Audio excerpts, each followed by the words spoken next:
Today, we're diving into something that's, well, it's incredibly sensitive. Emotional infidelity. It's often called the quiet betrayal for a reason. It's this thing so many people feel deep down, but they just can't quite put a name to it. So let's get into what it is, what those signs really look like, and what you can actually do about it. This quote just nails it, doesn't it? Betrayal isn't always some big, dramatic explosion. So often, it's more like a slow burn. It's a quiet shift that starts inside, in the mind and in the heart, way before anything obvious ever happens. Okay, so, Section 1, the betrayal within.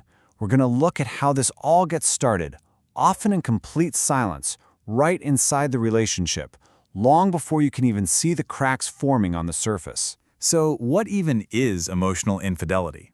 It's not about the physical stuff, not necessarily. It's really about taking all that emotional energy, the stuff that's supposed to be for your partner, and diverting it somewhere else. The key word here is erodes. I want you to think of it like water slowly wearing away at a stone. It's this gradual breakdown of the very foundation of your relationship, that intimacy, that trust, and that feeling that you're each other's person. See, this isn't something that happens overnight. It's a quiet slide. It usually kicks off with emotional detachment. Like they're sitting right next to you, but they're not really there, you know? The warmth is gone. Then that can morph into this growing secrecy, hiding their phone, being vague about where they've been. And finally, you get this behavioral inconsistency, where what they're saying and what they're doing just don't line up at all. It's a slow, steady withdrawal. But here's the thing, that internal retreat can't stay hidden forever. It just can't. And that brings us right to Section 2, when the truth leaks. Because no matter how well guarded a secret is, it always finds a way to seep out into the open. I want you to really hold on to this idea because it's so powerful. The truth always leaks through. If you've ever had that nagging feeling in your gut that something's off, but you have no proof, this is for you. You're not making it up. You're just picking up on the leaks, those little drips of inconsistency that are pointing to a much bigger issue. So what do these leaks actually look like? Well, it's often this two-sided pattern that shows up. On one hand, you've got the fading connection. They don't really listen anymore. The warmth is just gone. And on the other hand, something new and ugly takes its place: defensiveness. Suddenly, their phone is like a locked vault. Their daily routine is a big secret, and asking a simple question gets you a really sharp, angry answer.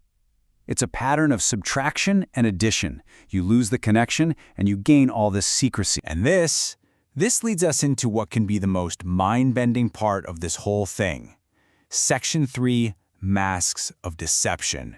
This is where it gets incredibly tricky, and you might even start to seriously question your own sanity. Now here's a really crucial point. Guilt is a master of disguise.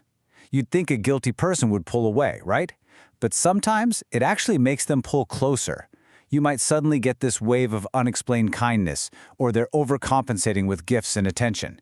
You might see all this extra affection that feels, well, out of character. You have to recognize this for what it often is. It's a distraction. It's not about rebuilding love. It's about them trying to quiet their own guilty conscience. And when you try to ask about any of it, either the distance or the sudden affection, this is what you get. You're overthinking things. You're just being paranoid.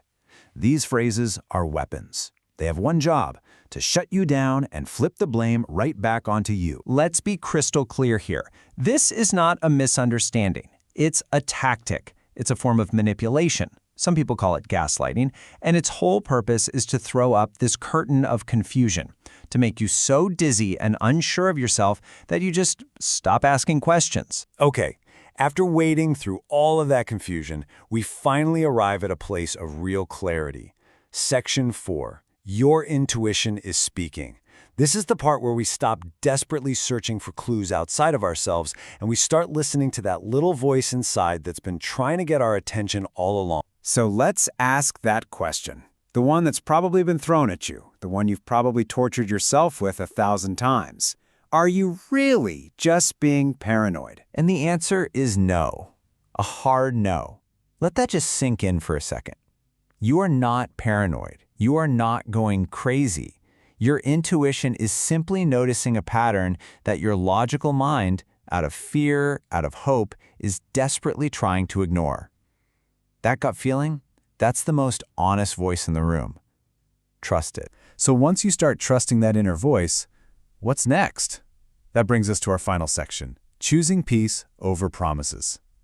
This is all about moving from just being aware of the problem to taking real empowered action. The way forward really boils down to a fundamental choice. And it's not about what you're leaving behind, it's about what you're actively choosing for yourself. You are choosing to walk away from secrecy and confusion and walk toward truth and clarity. You're trading a life of broken promises for one with firm, healthy boundaries. You're stepping out of emotional distance and into relationships that are built on real presence and respect.